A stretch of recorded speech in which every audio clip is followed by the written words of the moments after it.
വാഹനയാത്രക്കാരെയും കാൽനടയാത്രക്കാരെയും ഒരുപോലെ വലച്ച് Kasaragod head post ഓഫീസിന് സമീപത്തെ റോഡിലെ കുഴികൾ. കണ്ണു തെറ്റിയാൽ വലിയ അപകടം പോലും സംഭവിച്ചേക്കാവുന്ന റോഡിലൂടെ യാത്ര ചെയ്യാൻ പോലും ഭയപ്പെടുകയാണ് ജനങ്ങൾ. കാസർഗോഡ് KPR റാവു റോഡിന്റെ അവസാന ഭാഗത്തെ പോസ്റ്റ് ഓഫീസിന് സമീപമുള്ള റോഡിലെ വലിയ ഗർത്തം യാത്രക്കാരെ ആശങ്കയിലാക്കുന്നതാണ്. അടുത്തെത്തുമ്പോൾ മാത്രം ആഴം മനസ്സിലാവുന്ന കുഴിയിൽ ദിവസേന നിരവധി വാഹനങ്ങൾ വീണു പോവാറുണ്ട്. കാൽനടയാത്രക്കാരുടെയും സ്ഥിതി മറിച്ചല്ല.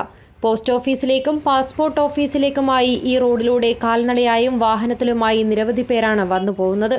സംഭവം കാസർഗോഡ് മുനിസിപ്പൽ ചെയർപേഴ്സന്റെ ശ്രദ്ധയിൽപ്പെടുകയും സ്ഥലം സന്ദർശിക്കുകയും ചെയ്തതോടെ ഉടൻ പ്രശ്നത്തിന് പരിഹാരമാകുമെന്ന പ്രതീക്ഷയിലാണ് ജനങ്ങൾ. കാസർഗോഡ് നഗരത്തിലെ KPR റാവു റോഡിൻ്റെ അവസാന ഭാഗം, പോസ്റ്റ് ഓഫീസിനും പാസ്പോർട്ട് സേവാ കേന്ദ്രത്തിനും ഇടയിലുള്ള ഭാഗം കുറേ ദിവസങ്ങളിലായി റോഡ് കുഴിയുടെ കാര്യങ്ങളൊക്കെ ബന്ധപ്പെട്ടുള്ള ചർച്ചകൾ നടന്നുകൊണ്ട് മുന്നോട്ട് പോവുകയായിരുന്നു. അപ്പോൾ ഇന്നലെ വൈസ് ചെയർമാനോടൊപ്പം LSTD ഉദ്യോഗസ്ഥന്മാരോടൊപ്പം അവിടെ സന്ദർശിക്കുകയും ആ കുഴികൾ എത്രയും പെട്ടെന്ന് നികത്താനും റോഡ് ഗതാഗത യോഗ്യമാക്കുന്നതിന് വേണ്ടിയിട്ടുള്ള നിർദ്ദേശം നൽകിയിട്ടുണ്ട്. അതിൽ ചെറിയൊരു പ്രശ്നം എന്ന് പറയുന്നത് വാട്ടർ അതോറിറ്റിയുടെ ഒരു വെള്ളം ലീക്കേജ് ഉണ്ട്.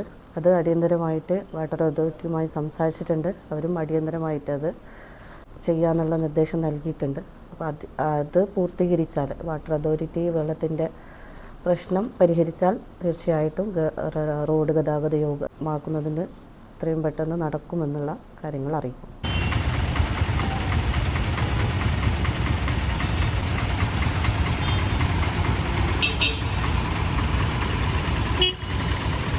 കാസർഗോഡ് ഹെഡ് പോസ്റ്റ് ഓഫീസിന് സമീപമുള്ള റോഡിലെ കുഴികൾ ജനങ്ങളെ ഏറെ ബുദ്ധിമുട്ടിക്കുന്നതായിരുന്നു. കാസർഗോഡ് മുനിസിപ്പൽ ചെയർപേഴ്സൺ സ്ഥലം സന്ദർശിക്കുകയുണ്ടായി. ഉടൻ നടപടിയുണ്ടാകുമെന്ന പ്രതീക്ഷയിലാണ് ജനങ്ങൾ. Maneesha Ami, News 14 live, Kasaragod.